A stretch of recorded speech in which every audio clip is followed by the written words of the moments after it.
Hello everyone, welcome to the first round of the Sinquefield Cup 2022 in St. Louis, Missouri. And one of the highlights of this round is Magnus Carlsen's fifth consecutive win in classical chess over Ian Nepo. The ghost of Dubai, the World Championship in December last year, is still haunting Nepomniachtchi to this very day. And it shows why. Okay, let's check out the game.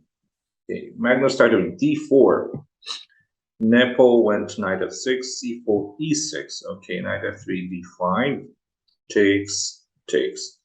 Knight f3 is an anti-Nimzo Indian move, not allowing the bishop to go with a pin on c3 here. Because if you play knight c3, then black can go for the Nimzo Indian with bishop b4. So knight f3. Okay, in the World Championship in 2021, Magnus employed the Catalan with g3 after knight f3.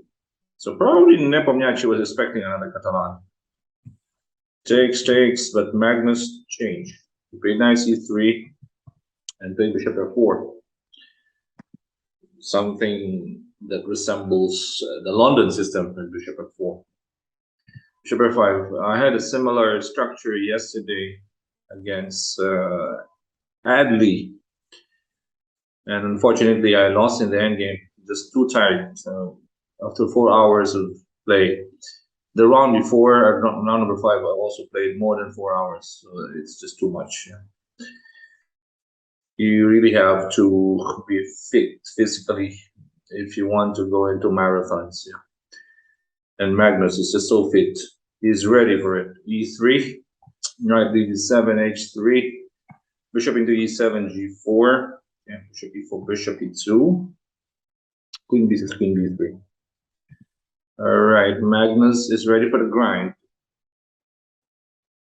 For now, he has double pawns. Okay, but he has the activity as well. That's compensation for the double pawn. Nepo here played bishop g6, which I also don't like. Maybe black should have played h6 here, yeah, keeping the structure, because if you look at what he played, bishop g6, the problem with bishop g6 is a knight h4, knight h6, h8 g6, this is going to be problematic later in the game, especially with the line square bishop, yeah. Black will try to open up with f3, e4.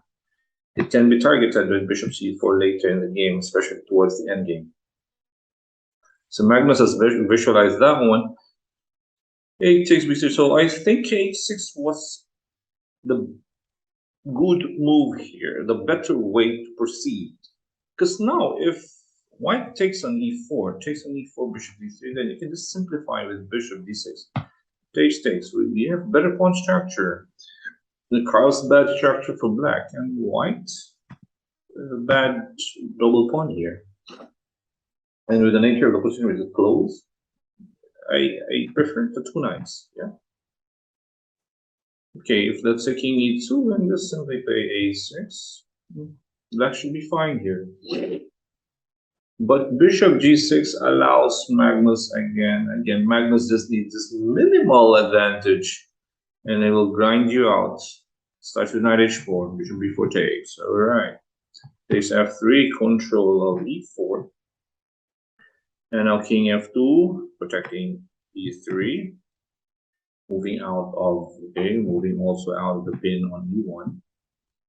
Okay, bishop g3, keeping the 2 bishops. King into e7, h4. Again, in the end game, possibility here, let's say without, let's check out, let's say we take away the rooks, knights, and bishop here. In end games, white could use this g5, f4, f5, and then h5. Yes, if you look at the pawn structure here, so the white can have a breakthrough in the end. A6, king G2. It was also possible, I think, for black to play A5 here, at least. I don't know how can white proceed in this position, yeah, just maybe B6, yeah, just hold. H4, A6, king G2, okay, line for the bishop to F2 or E1.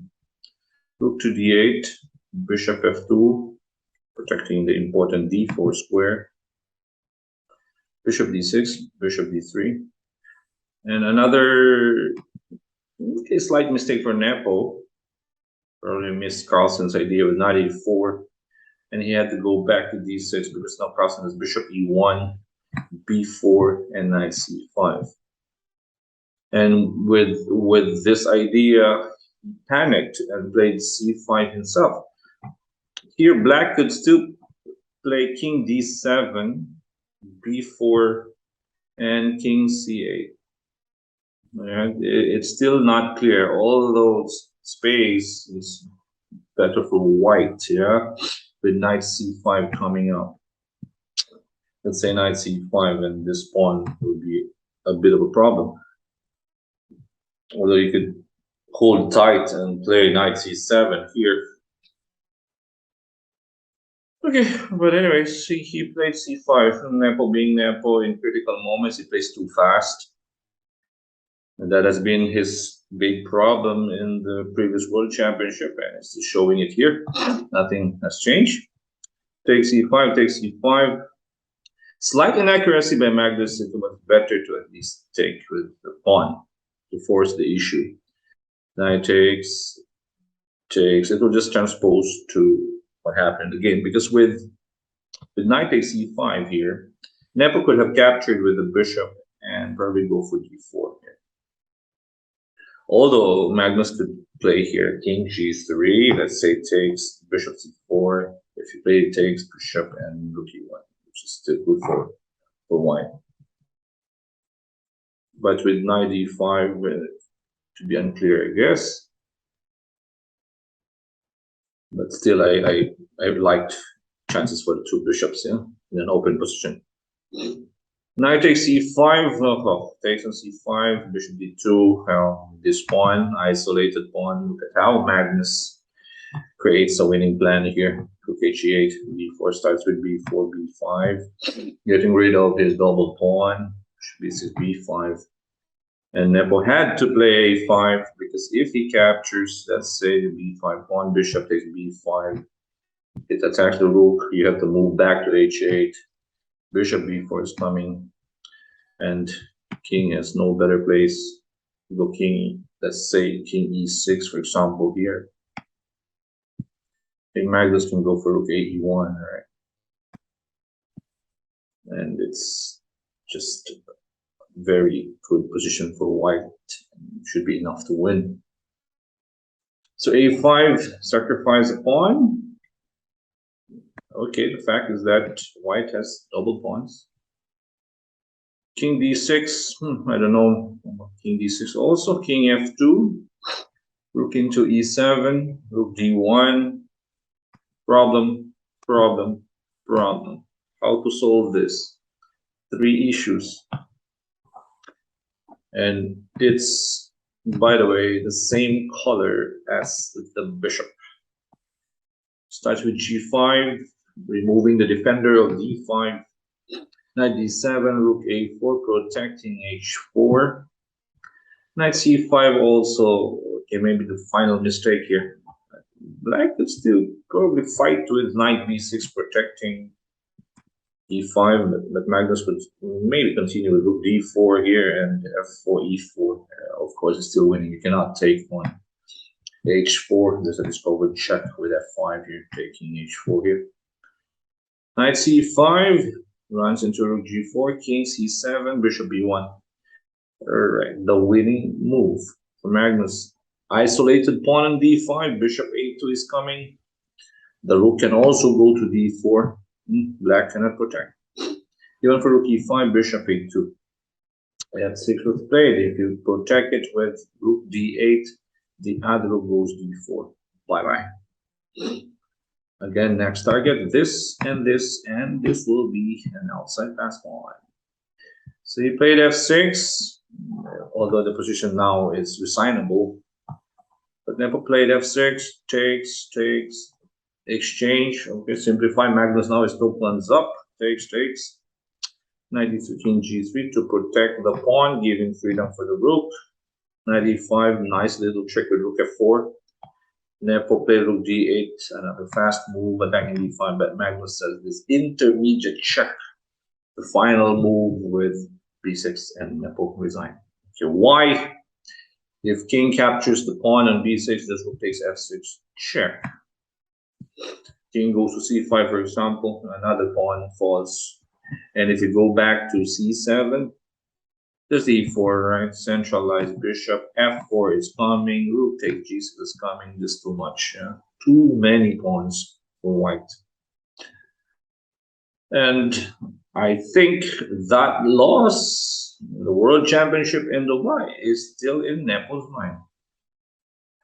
Because Magnus Carlsen here played just simple, nothing dynamic. He was just waiting. And Nepo just simply gave away that victory. He played one bad move after another. All right. Magnus is just simply too good. He's sending a strong message to Nepomniachtchi, as challenger for the World Championship next year.